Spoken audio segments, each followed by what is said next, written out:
Have you ever wondered how the original Orange County punk bands got their trademark guitar sound? We're talking about bands like Social Distortion, the Adolescence, TSOL, Agent Orange, and more. While each of these bands had their own unique sound and style of playing, they influenced countless bands that came after them in what became described as the Orange County punk sound. In this video, I'm going to break down their style and guitar technique so you can easily learn how to sound like these bands right away. If that sounds good to you, grab your guitar and let's go.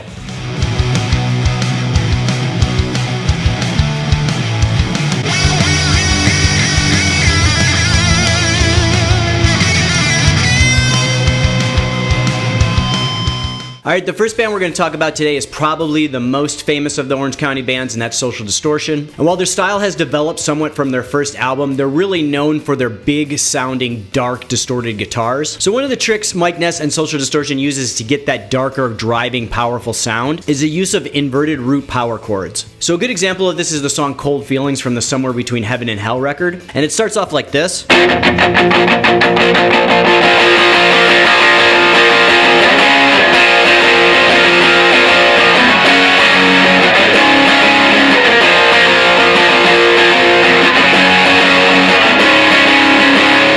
So it's a really simple power chord based riff, with the intro just being a palm muted power chord that kind of opens up.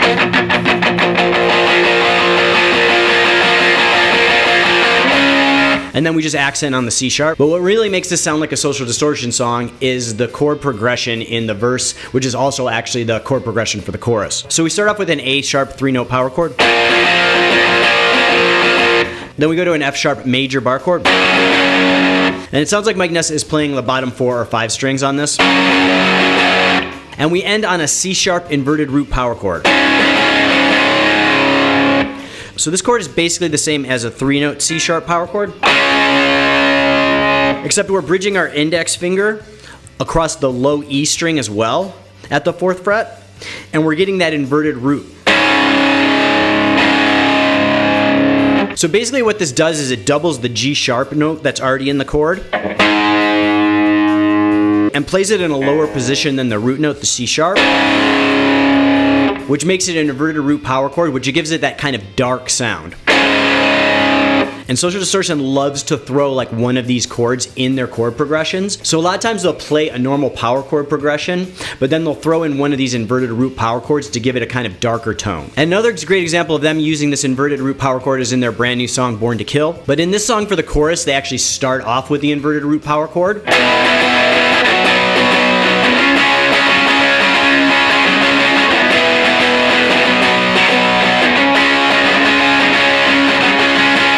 So this is pretty much a standard power chord progression, except the first chord of this one uses the inverted root. So this is an E chord with the inverted root, and it gives it that darker sound. So again, we have a power chord progression where one of the chords is played as the inverted root to get that darker sound.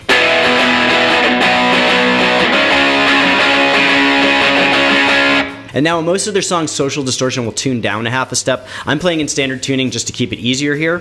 But if you want to play along with the record, you're going to need to tune down a half a step. And so typically, Johnny Two Bags, the second guitarist, plays those power chord progressions with the inverted root, which gives it that kind of driving, dark feel. And then Mike Ness will play with a capo at the 2nd fret of his guitar. And instead of playing the power chord versions, he'll play the corresponding open chords. So when played together, it sounds really big.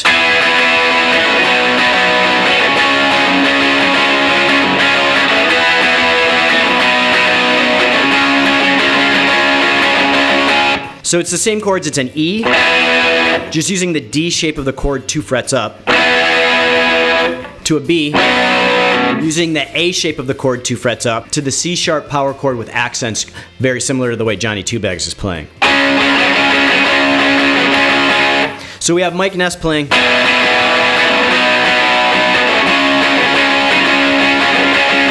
While Johnny Two Bags is playing.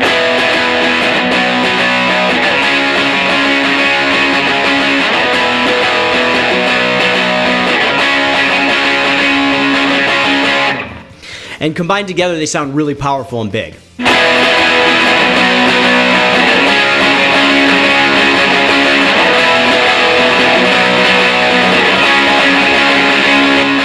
Alright, so the next band we're going to talk about is the Adolescence. And the Adolescence kind of set the template for what melodic hardcore could sound like. They were one of the first bands to merge kind of the hardcore sound with the melodic punk sound. And one of the keys to their guitar tone was the use of octaves. A great example of this is the song Amoeba.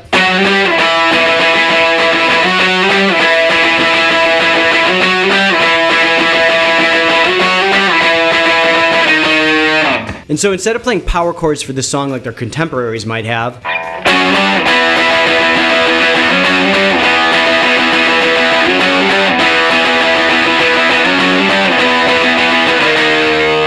they played the same chord progression just using octaves. An octave is two of the same notes played at the same time, an octave apart. So if we start off with the first chord of this intro, it's an F sharp. And so we're going to play the 9th fret of the A string, which is an F sharp. And then we're also going to play the 11th fret of the G string, which is also an F sharp. And if we play them at the same time, they sound like this. It's a very cutting sound. And the form that we're playing is very similar to a 3-note power chord. We're just omitting the in-between string, the D string.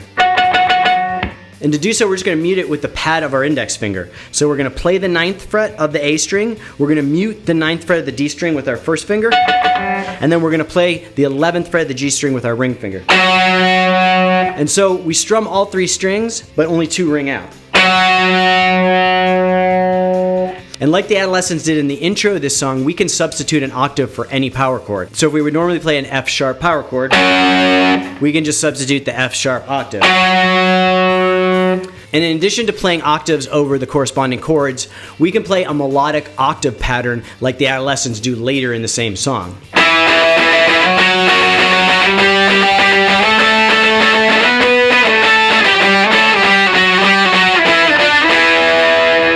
And so the key of the song is in E, so this is a melody played in the E minor scale. And instead of playing single notes,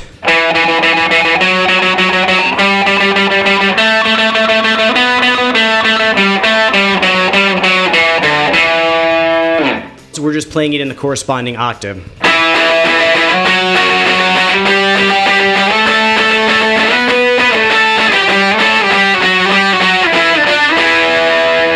And so this is something you can incorporate in your music. You can play an octave over a chord instead of just playing the power chord or major chord version. Or you can write a melody in the key of the song and use octaves instead. The use of octaves really set the Adolescence sound and tone apart from the other bands of their era and influenced a ton of bands in the next wave of punk.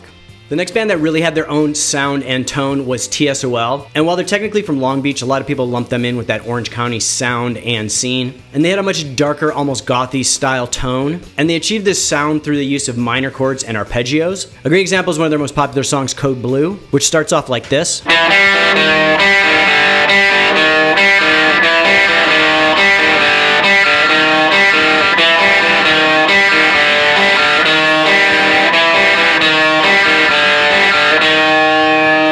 And then it kicks in with a power chord progression. But if we break down what they're doing here, the chord progression that they're using is E, E flat, D, E flat. And it's a minor chord progression, and they start off with a minor chord. So if we were to play an E minor chord in the position where the intro starts, that full chord sounds like this. But when TSOL plays it, they only use 2 notes of that chord. The 2nd fret of the D string and the open string on the G string. So that's an E minor arpeggio, and arpeggio just means playing the notes of the chord individually instead of as a whole. So if we played a full E minor arpeggio, it might sound like this. But in this song, it's a 2-note arpeggio. And then it moves down to an E flat major chord. So we move our root down to the 1st fret of the D string, and we play open on the G string. And both those notes are part of the E major chord. So we have. And then we move the root down to a D, which is open on the D string. And then we also play open on the G again. And this is a D sus4 chord, which is a fancy way of saying instead of playing the middle note that you would play in a D major chord, you're just moving it up 1 note of the scale. You don't need to know the theory or even this chord. I'm just illustrating the chords that they're using for the intro. And the basic idea is they're using a minor chord and a minor key. So we've got the E minor, E flat major, D sus4, E major. And it gives it that kind of ominous dark sound.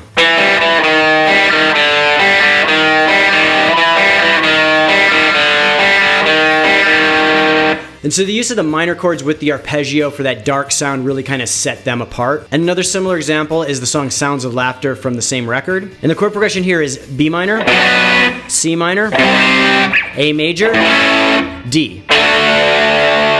So we've got two minor chords and a minor chord progression here. But you've also got that kind of aggressive major chords at the end of it. And so in this song, there's a repeating verse filled.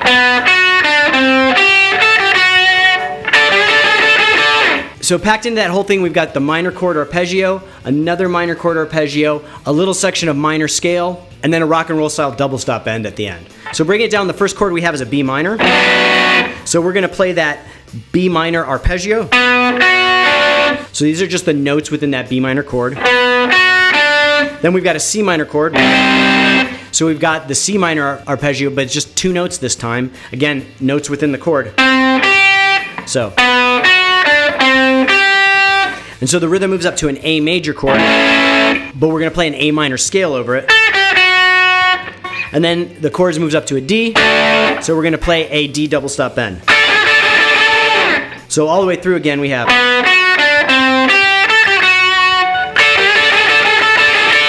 So that example really illustrates how you can see that TSOL merged that minor goth sound with some of the more rock and roll elements of punk rock. And that brings us to the last band we're going to talk about today, that's Agent Orange. And so like the other Orange County bands that we talked about today, Agent Orange had a darker sound, but theirs was also mixed with surf elements. And so a really good example of their sound is the song Everything Turns Gray.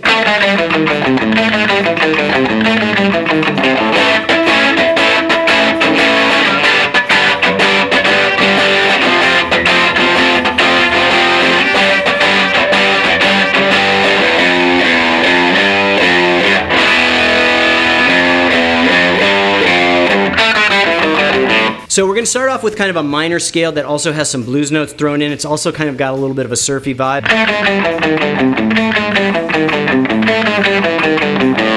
And then we go into kind of a surfy style rhythm with major chords.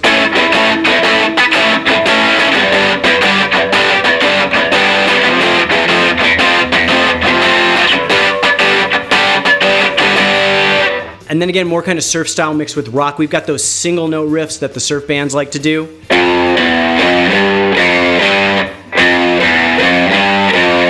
And then we got that kind of surfy open chord. And then continuing back into that opening riff. And this song's a good example of using a minor chord progression to give you a kind of darker sound, and then showing their surf guitar influences by adding those surf style leads. And then another good example of them incorporating the surf style elements into their songs is Bloodstains, where there's this very Dick Dale style lead that's played in the song, and the beginning of the solo goes.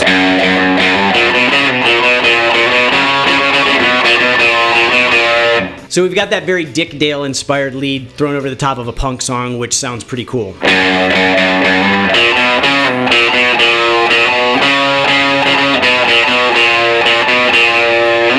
So again, another very unique band taking that dark Orange County style punk sound and melding it with their surf guitar influences. So that's it for this one. I hope you liked the video. Remember to like and subscribe. And check out my website. I have my beginner punk guitar course up there now. It's a multi-video course which can be watched in pretty much any order. There's small bite-sized chunks. And I go into much more depth over the concepts we talked about today as well as my other punk videos. And thanks again for watching, and I'll see you guys next time.